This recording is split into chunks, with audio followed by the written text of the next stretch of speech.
પ્રિય મિત્રો, આજે હું તમારી સમક્ષ એક નવો વિષય લઈને આવું છું અને આ વિષય તો યુવા વર્ગ અંગેનો છે. જે પ્રશ્ન આપણી આગળ આવે છે તે એ કે યુવા પેઢીને દોરવાને માટે આપણે શું કરીશું અથવા યુવા પેઢીને દોરશે કોણ. અને એટલા માટે આ યુવા પેઢી સંબંધી હું તમારી સાથે થોડો સમય વાત કરવા માગું છું. હું તમને યુનિવર્સિટી ને કોલેજ તરફ અને જાહેર રાજમાર્ગ તરફ લઈ જવા માગું છું. અને ત્યાં આગળ તો સફાઈદાર તેમજ રંગબેરંગી વસ્ત્રોમાં સજ્જ યુવાનોના ટોળાઓ શાળાઓ અને મહાશાળાઓ તરફ પસાર થઈ રહ્યા છે. પગના ધબકારે ધરણી ધ્રુજાવતા તરવરિયા જે તરુણો છે એ આભમાં ઉડવા મથી રહ્યા છે. આંખમાં કુતૂહલ કાજળ આંજેલી કોળભરી કન્યાઓ યૌવનના ઘોડાપુર મહાસાગરમાં છલાંગ મારીને આગળ વધી રહી છે. અને જગતની શેરીઓ આ યૌવનથી ઉભરાઈ રહ્યું છે. અને આ યૌવનનો આ અખૂટ પ્રવાહ ચોમાસામાં ગાંડીતુર બનેલી નર્મદા, તાપી કે સાબરમતીની માફક સીમાઓ ઓળંગીને ઉછળી રહી છે. કોની તાકાત છે કે આ યૌવનના ઉછળતા અને પાગલના જેમ આગળ વધતા ધસમસતા પાણીના પ્રવાહની આડે આવીને કોઈ ઊભું રહે. આ નિરંકુશ રીતે અફડાતા આ પાણીને કોઈ દિશા નથી કે કોઈ ધ્યેય નથી. એને તો ફક્ત આગળ જ વધવામાં રસ છે. ભૂતકાળ જે હતો તે ભલે અને ભવિષ્યમાં જે કંઈ બનવાનું હોય તે ભલે. ભવિષ્યમાં જે કંઈ બનવાનું છે તે જ્યારે બનશે ત્યારે જોઈ લેવાશે. એવા આ યુવકોના મુદ્રા લેખને ધ્યાનમાં લઈને ભૂતકાળ સામે તેઓ આંખ આડા કાન કરે છે. ભવિષ્યમાં સંબંધમાં એમની પાસે કોઈ પરવા નથી. એમને તો વર્તમાન કાળમાં રાચવું છે. સમાજના લોકો આ અવસ્થાને ગધા પચીસીની અવસ્થા તરીકે ઓળખાવે છે. આ યુવાવસ્થાના સંબંધમાં જે રાજકારણીઓ છે એ પણ અમે ગંભીરતાથી વિચારે છે તો ખરા જ. સમાજ સુધારકો પણ ચિંતા તો કરે છે. અને ધર્મના જે સેવકો છે તેઓ આ ગાંઠો પાડીને થાકી ગયા છે. અને યૌવન તો ત્યાંનું ત્યાં જ છે. અરે આ યુવાવસ્થાને થયું છે શું? વિશ્વના તમામ લોકોને આ એક ભારે મૂંઝવતો પ્રશ્ન છે. મંડળીના જે આગેવાનો છે, માંધાતાઓ છે, તેઓને માટે પણ આ પ્રશ્ન સદીઓથી સતાવે છે કે આ જુવાનિયાઓને થયું છે શું? યૌવન માટે કોઈ ઈલાજ ના હોય તો એમના સંબંધમાં લમણે હાથ મૂકીને બેસી રહેવાય એવું તો છે જ નહીં. એમના માટે કશુંક તો કરવાનું જ છે. પણ એક વાત સાચી કે યુવાવસ્થા એ સમાજનું અને રાષ્ટ્રનું ધન છે. યુવાવસ્થા એ સોનાની ખાણ છે.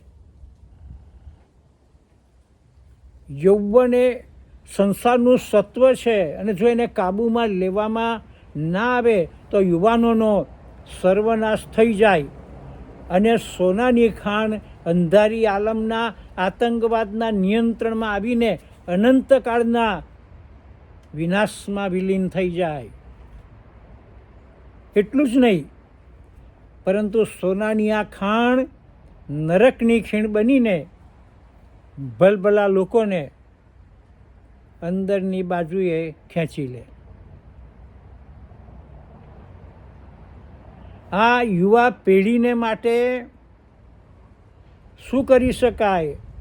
આ યુવા પેઢીની પાસે અસરકારક અભિગમ સાથે પહોંચવામાં આવે એવા યુવાનોની જરૂર છે કે જે તેને માટે એક નમૂનો બને અને એવી જગ્યાએ તેઓને દોરી જાય કે જ્યાં આગળ શાશ્વત શાંતિ, સાચો આનંદ અને પાપોની માફીનો અનુભવ પ્રાપ્ત થાય.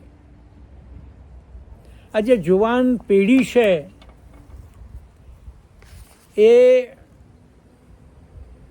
એની અંદરની બાજુ એના હૃદયમાં એક ખાસ પ્રકારની તમન્ના છે. એને જે જરૂર છે તે તો પ્રેમની જરૂર છે. અને આ યુવા પેઢીના લોકો તે આંધળા પ્રેમમાં ક્યારેક જાય છે. એમાં એમને બેવફા મળે છે અને બેવફાદારીને કારણે તેઓ પોતાનું જીવન ક્યારેક સંકેલી લેશે અને નિરાશામાં ક્યારેક ગરક પણ થઈ જાય છે. એવા પણ જુવાનો આપણને દેખાય છે કે જે નિરાશ અને હતાશ બનીને ઘરના કોઈ ખૂણા આગળ બેઠા હોય કે બીજી કોઈ જગ્યાએ હોય, એમની પાસે કદાચ મોબાઈલ પણ હોય. અને એવા યુવકોને જો પૂછવામાં આવે તેમના દર્દ સંબંધી, એ બીજું કશું કહેતા નથી, પણ એ પ્રમાણે જણાવે છે. કોઈ ગઝલકાર કહે છે તે પ્રમાણે કે અહીં હસીનો જાવ, દુનિયામાં દવા મારી નથી. અહીં હસીનો જાવ, દુનિયામાં દવા મારી નથી. હું ઈશ્કનો બીમાર છું, બીજી બીમારી કંઈ નથી. જુવાનોને જે સતાવે છે તે પ્રેમ છે અને આ પ્રેમને માટેની તૃષ્ણા તેમને ખાઈ નાખે છે. એમના હૃદયમાં કોઈક વ્યક્તિની જરૂર છે અને સંત ઓગસ્ટીન એ પ્રમાણે જણાવે છે કે દરેક માણસના હૃદયના એક ખૂણામાં એવી એક જગ્યા છે કે જે જગ્યા ફક્ત જીવંત ઈશ્વર જ ભરી શકે. એના સિવાય જગતની કોઈ પણ તાકાત નથી કે એ જગ્યા ભરી શકે. ગમે તેમ છેવટે તો આ જે જુવાનો છે એ ઈશ્વરની ઉત્પત્તિ છે, એ ઈશ્વરના સંતાનો છે, એ ઈશ્વરનું ક્રિએશન છે. અને તેઓ તો માર્ગ ભૂલેલા ભૂલકાં છે. એ પર્વતો પર વિખેરાઈ ગયેલા દેખાય છે. એમને દોરનાર કોઈ નથી. તેમને જો કોઈ દોરનાર હોય તો તે ઊંડી ખીણ પ્રતિ દોરનાર છે અને એ તો જુઠ્ઠો છે અને જુઠ્ઠાનો બાપ છે. એનું નામ છે શૈતાન. એના માટેની જે સંજ્ઞા વાપરવામાં આવી છે પ્રકટીકરણના પુસ્તકમાં 666 666ની સંખ્યા. શૈતાન આવા યુવકોને લીલાછમ ઘાસના ખેતરો બતાવે છે જેની આગળ અગાધ ઊંડાણ છુપાયેલું છે. શેતાન તેમને રંગબેરંગી ચિત્રો બતાવીને મૃગજાળના જેવી તૃષ્ણા ઊભી કરે છે. તરસા યુવકો આ પ્રેમની તૃષા छिपाવવા આગળ અને આગળ દોડવાનું ચાલુ રાખે છે, પણ એમની એ તૃષા છીપે એવું મબલિક પાણી તેઓને ક્યાંય મળતું નથી. આગળ તો બધું સહારાના રણ જેવું લાગે છે. ફરીથી પ્રશ્ન એ ઊભો થાય છે કે સર્વનાશમાં ચાલી જતી આ યુવા વણઝારને રોકશે કોણ? આ યુવકો તો શાંતિ અને સલામતી અને સાચા પ્રેમની અપેક્ષા રાખે છે, અને એમના માટે તો કાલ્વરીના વધસ્તંભ આગળ એમને માટે એક સહારો છે, આશા છે, પાપની માફીનો અનુભવ ત્યાં આગળ મળે છે. એ જગ્યાએ પ્રેમની નદીઓ એકઠી મળે છે, જ્યાં આગળ પાણી નથી વહેતું પણ ખ્રિસ્તનું રક્ત વહેશે. અને જેના માટે એક હિન્દી કવિ એ પ્રમાણે ગાય છે કે એ ખૂન કી નદી જારી હૈ એ सूखी सूली से और जो कोई उसमें नहाएगा जरूर साफ होएगा. मैं जानता हूँ मैं मानता हूँ ऐसू मेरे लिए सलीब पर हुआ था बलिदान बचाने को मुझे.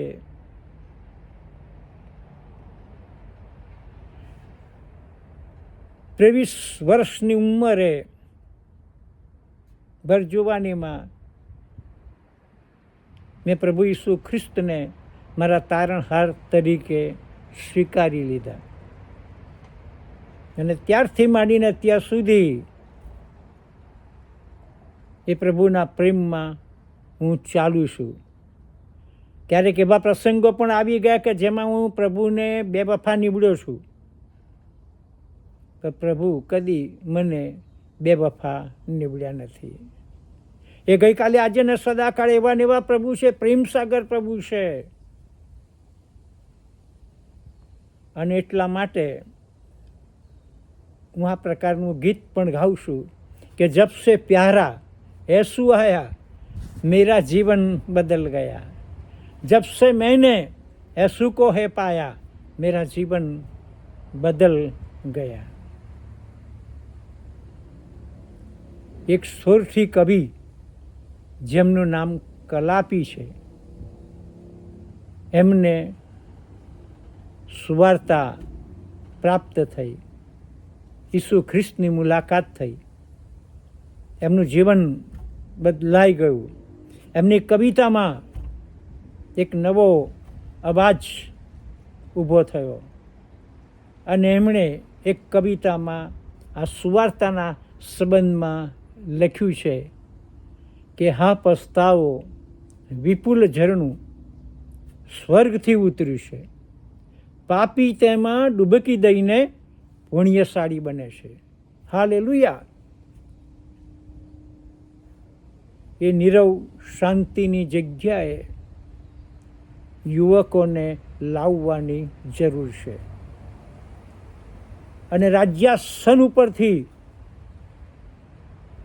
વાણી સંભળાય છે, કરુબો મધ્યથી ધીર ગંભીર અવાજ ઉદ્ભવે છે. કેવો અવાજ? હું કોને મોકલું? અમારે સારું કોણ જશે? ઈશ્વરનું આહ્વાન છે આજના વિદ્યાર્થી જગતને માટે, બચાવને માટે ઈશ્વર જુવાનોને મોકલે છે. તારણ પામેલા લોકોને પ્રભુ મોકલવા માંગે છે. આજની આ યુવા પેઢીને બચાવો. 23મા વર્ષમાં બચાવ પામ્યા પછી મેં જેને અગ્રિમતા આપી એ તો કોલેજના વિદ્યાર્થીઓ અને સ્નાતકો મધ્યે. ભારતમાં અને ગુજરાતમાં એક મિનિસ્ટ્રી ચાલે છે, એક સેવા કાર્ય ચાલે છે, જેનું નામ UESI, union of evangelical students for India. અને આ સેવામાં પાછલા લાંબા વર્ષોથી હું અને અમારા કુટુંબના સભ્યો રોકાયેલા છીએ. મંડળી એ પણ અમારી અગ્રીમતા છે. ઈશ્વરનું સેવા કાર્ય એ પણ અગ્રીમતાનું છે. અને આ કાર્ય મારફતે ઈશ્વર અજાયબ જેવું કાર્ય ભારત વર્ષમાં અને ગુજરાતમાં કરી રહ્યા છે. હાલેલુયા. આજે આ સંદેશ યુવકો માટે પણ છે કે જેઓ પ્રેમની ઝંખના કરે છે.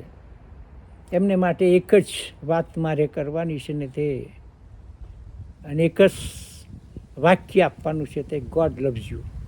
ઈશ્વર તમને ચાહે છે, તમારી પર પ્રેમ કરે છે. શું તમે એ ઈશ્વર પર પ્રેમ કરો છો? કેમ કે ઈશ્વરે જગત પર એટલી પ્રીતિ કરી કે તેમણે પોતાના એકાકી જનિત દીકરાને મોકલી આપ્યા. એ સારું કે જે કોઈ તેમના પર વિશ્વાસ કરે તેમનો નાશ ન થાય, પણ તે અનંત જીવન પામે. હાલેલુયા. અને આ વચન તમારે સારું છે. અને જો તમે પ્રભુને ઓળખી રહ્યા છો, મંડળીમાં તમે આગેવાની આપી રહ્યા છો, તો તમારે માટે પણ એક મોટો પડકાર પ્રભુ આપે છે ને તે કે મારે માટે કોણ જશે, હું કોને મોકલું? યશાયાએ તો એ પ્રમાણે જણાવ્યું કે પ્રભુ હું આ રહ્યો, મને મોકલ. સેમ્યુઅલે પણ કહ્યું કે હું આ રહ્યો. શું તમે એ પ્રમાણે કહેવાને માટે તૈયાર છો કે પ્રભુ હું આ રહ્યો, પ્રભુ હું આ રહી, મને મોકલ? પ્રભુ આજના સંદેશા દ્વારા આપણી મુલાકાત કરે અને પડકાર ઝીલવાને માટે પ્રભુ એની અનહદ કૃપા આપણ સર્વને બક્ષે એવી મારી પ્રાર્થના છે, શુભેચ્છા છે.